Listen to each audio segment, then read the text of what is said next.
Well, good afternoon. Good afternoon. This is the Minister ML Kimble coming to you live, guys. I wanted to give you guys an update with the motion that we did file in the Lucas County Court of Common Pleas today, requesting an expedited trial in the matter regarding Marquis L. Kimble versus McNeill Chevrolet. So we're going to cover the motion that was filed in the court today. Please like, share, comment. Don't forget to subscribe to the YouTube channel.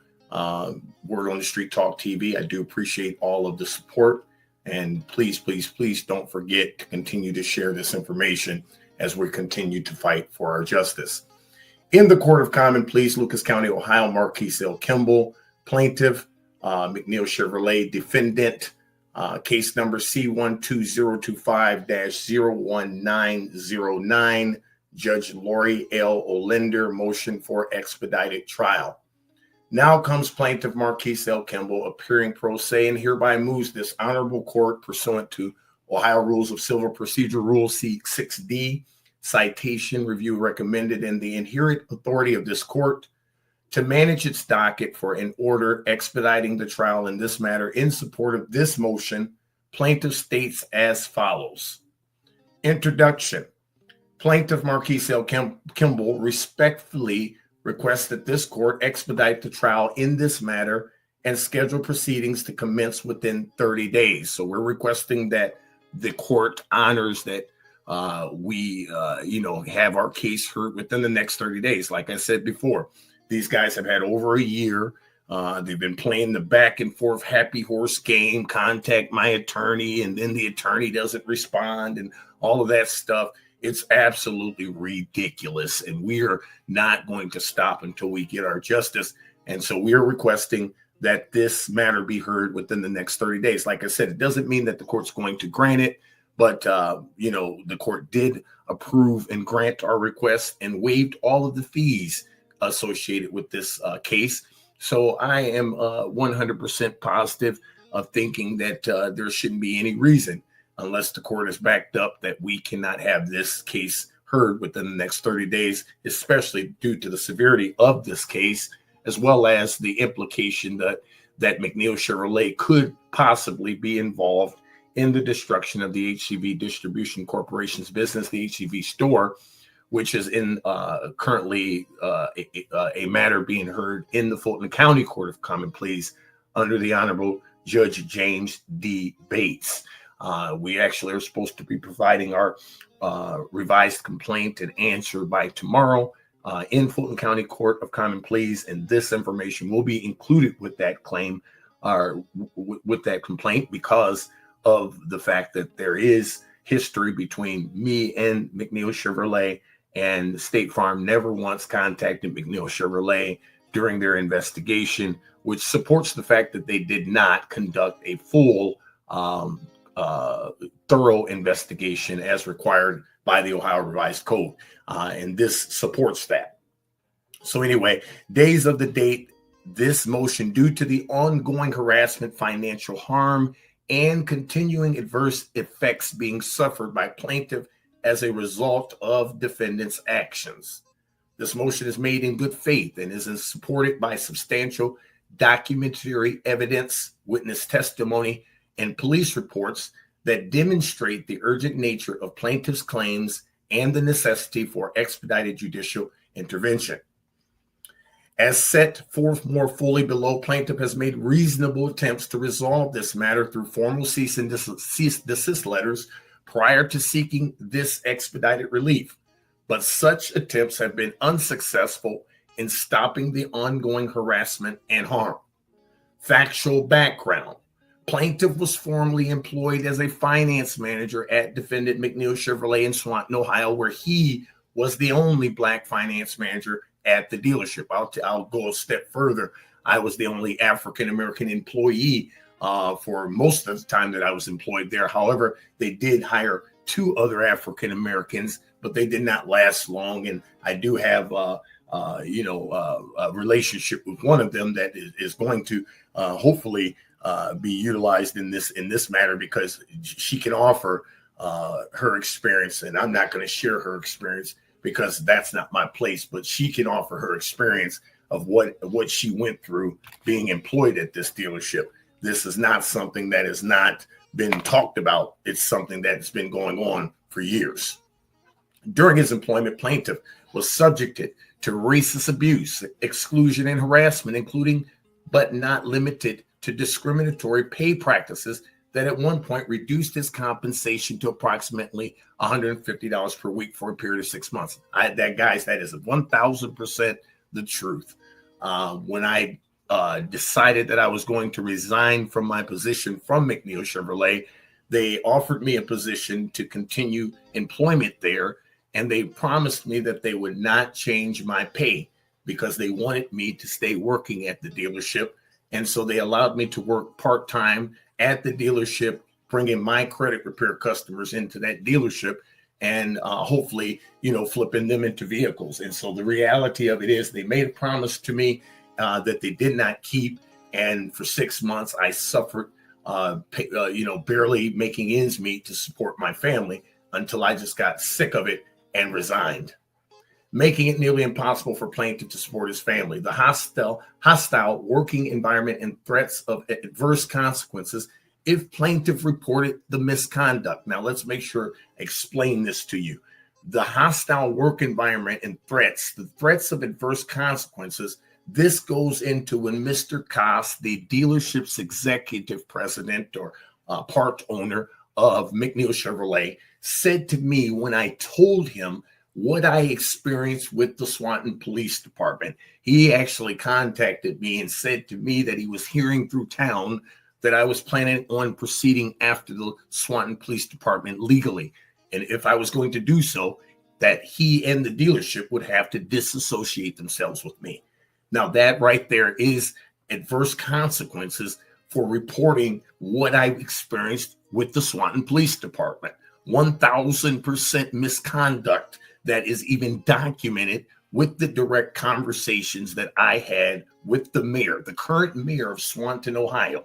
I have a direct conversation of me explaining to the mayor what we went through at the hands of the Swanton Police Department. Not only did they neglect our business for over an hour after being notified that our store alarms were going off, they were located 0.2 miles from our business and somehow did not respond to the destruction of our business until an hour after being notified. So you want to explain that to me like I'm a 2-year-old? How are you in walking distance from a business that store alarms is telling you there's something's going on at the store? The store lights up the entire street, but yet you guys go the wrong direction purposely and do not respond to the crime until an hour after being notified. And then you conduct an investigation on me and falsely accuse me of setting this thing up, forgetting the fact that if anybody was going to set up a crime, they would have had to have pre-warned knowledge that the police were going to show up an hour late. I don't have any family or friends running around Swanton, Ohio at 5 o'clock in the morning. Whatever happened in this town was not thoroughly investigated. I complained to the mayor of the town, Neil Tope, what happened. And I shared this with direct conversations with the mayor. So this information was put out on what I experienced from the Swanton Police Department. And so for McNeill Chevrolet to then contact me, impersonating the same exact Swanton Police Department that mistreated me and my sister and neglected our business, falsely accused me of a crime, wrongfully interrogated me, and wrongfully obtained my fingerprints as a suspect when we were the victims. So this is why this is a big issue. This is what brings McNeill's into this situation, because again, why didn't State Farm question McNeill's if I worked there as the finance manager for 7 years? So anyway, if plaintiff reported the misconduct, ultimately forced plaintiff to resign from his position, resulting in significant financial losses, damage to his professional reputation, and diminished future career opportunities. Absolutely. My name is Mud in Swanton right now. If you Google and ask about me, there's people in that community that to this day will say I was involved in an insurance scam or whatever it is they want to come up with because of the lies that were told and spread about throughout that town. Not to mention our insurance agent sharing our personal claim information with people that are not listed on our policy, and he admits it under oath and nothing is done about it. Jeff Lambert in the same town. Everybody in this town knows what happened to our business, but nobody's speaking up. So I will give you guys one fair warning right now under the sound of my voice.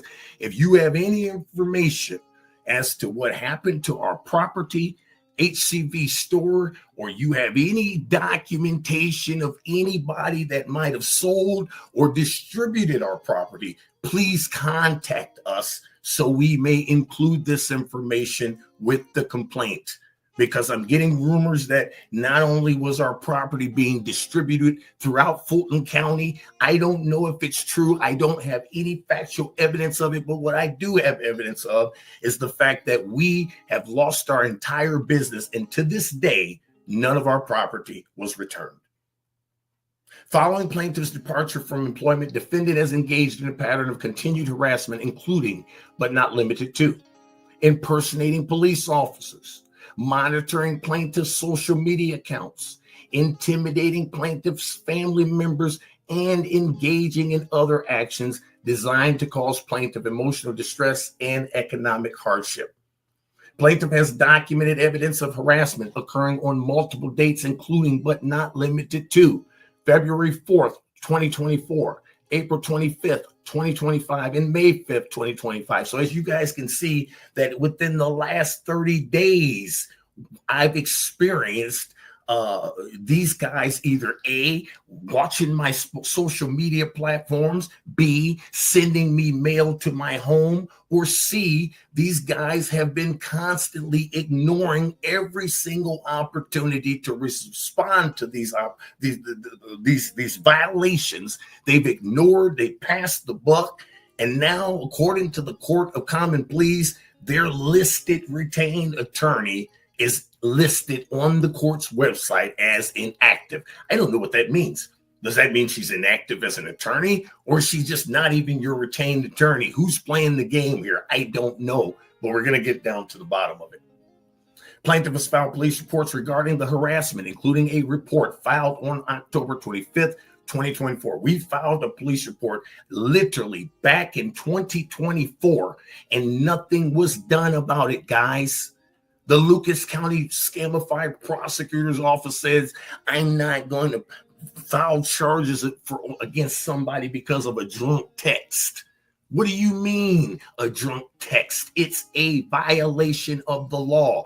Anybody from anywhere that impersonates law enforcement, it is against the law. Anybody can look that up. If I acted like the police, I guarantee you they would be at my door with the silver bracelets ready to arrest me faster than you can say the words hoochie mama. So how is it that this guy can get away with this for over a year and nothing is done about it? This is why we're seeking intervention through the courts. We have witnesses. Legal authority. The court has authority to expedite trial proceedings pursuant to Ohio Rules of Civil Procedure Rule 6D, which provides for the reduction of time periods for cause shown and by order of the court. Additionally, pursuant to Ohio Rules of Civil Procedure Rule 16, this court has broad discretion to establish scheduling orders and manage its docket in a manner that promotes the just, speedy, and inexpensive determination of every action. The Lucas County Court of Common Pleas local rules recognize the court's authority to expedite proceedings when circumstances warrant such action. Ohio courts have recognized that expedited proceedings are appropriate in cases involving ongoing harassment, particularly when such harassment causes immediate harm or distress to the plaintiff. Argument. Plaintiff has demonstrated good cause for expedited trial. Plaintiff has demonstrated good cause for an expedited trial based on the following factors. Ongoing harassment. Plaintiff has provided substantial evidence of ongoing harassment by defendant, including written records, such as texts, emails, and social media messages. This harassment has continued despite plaintiff's attempts to resolve the matter through formal cease and desist letters and emails to their so-called attorney, which we have documented evidence of. Documented financial harm. Plaintiff has suffered and continues to suffer documented financial losses as a direct result of defendant's actions, including loss of employment, damage to professional reputation, and diminished business opportunities. Police reports. Plaintiff has filed multiple police reports regarding the harassment, including a report filed on October 25th, 2024. Which demonstrates the serious nature of defendant's conduct and plaintiff's reasonable efforts to seek protection through law enforcement channels. Witness testimony. Plaintiff has identified multiple witnesses with direct knowledge of the harassment who are willing to testify, including William Amato, whose testimony will corroborate plaintiff's claims regarding the nature and extent of the harassment. He heard the message when Mr. Koss contacted me. This witness heard this message. We were together when he heard it, and he's going to serve as a witness. Prior attempts at resolution. Plaintiff has made good faith efforts to resolve this matter without court intervention through formal cease and desist letters, which have proven unsuccessful in stopping the harassment. Expedited trial will not prejudice defendant. An expedited trial will not unfairly prejudice defendant for the following reasons. Defendant has been on notice of plaintiff's claims and concerns through the previously sent cease and desist letters and emails. The evidence in this case consists primarily of documentary evidence and witness testimony that is readily available and does not require extensive discovery or preparation. Plaintiff is willing to participate in emergency mediation before trial, demonstrating his good faith and willingness to explore all reasonable avenues for resolution. Defendant's ongoing conduct demonstrates an awareness of the dispute and the issues involved, such that expedited proceedings will not deprive defendant of a fair opportunity to prepare a defense. The balance of equities favors expedited proceedings. The balance of equities strongly favors expedited proceedings in this case for the following reasons. Plaintiff continues to suffer immediate and ongoing harm as a result of defendant's harassment, including financial losses and damage to his professional reputation. Delay in resolving this matter will only exacerbate the harm to plaintiff, potentially resulting in additional financial losses and continued distress. Plaintiff is available to appear in court on short notice, 24 to 48 hours at any time, demonstrating his commitment to moving this matter forward expeditiously. Plaintiff will submit a sworn affidavit describing the harassment incidents within 48 hours of this court's request, further facilitating expedited proceedings. The interest of justice and judicial economy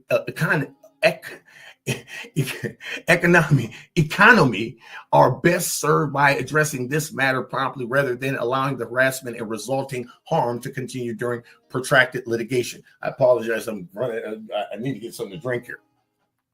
Relief requested. Wherefore, Plaintiff Marquis Kimble respectfully requests that this honorable court grant this motion for expedited trial, schedule a trial in this matter to commence within 30 days of the date of this motion, issue an expedited discovery schedule to facilitate prompt resolution of this matter, order an emergency mediation session prior to trial if the court deems it's appropriate, and grant such other and further relief as this court deems just and proper.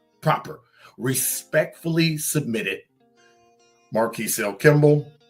And then I had to sign that they were served notice of this documentation today, which they were served electronically, and they will also be notified by the courts upon this court's delivery, which will be within the next 5 days. So, guys, this is what it is. These guys have made a decision to take it this far. They made a decision to continually ignore what has happened here and ignore these violations. They made the decision to ignore the fact that they impersonated law enforcement. They harassed.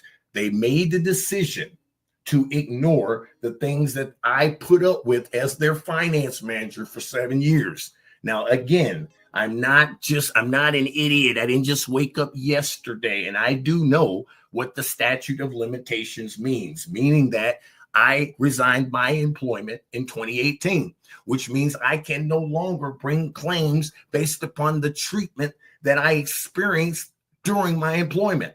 However, when you contact me impersonating law enforcement within the last year, you reset that clock.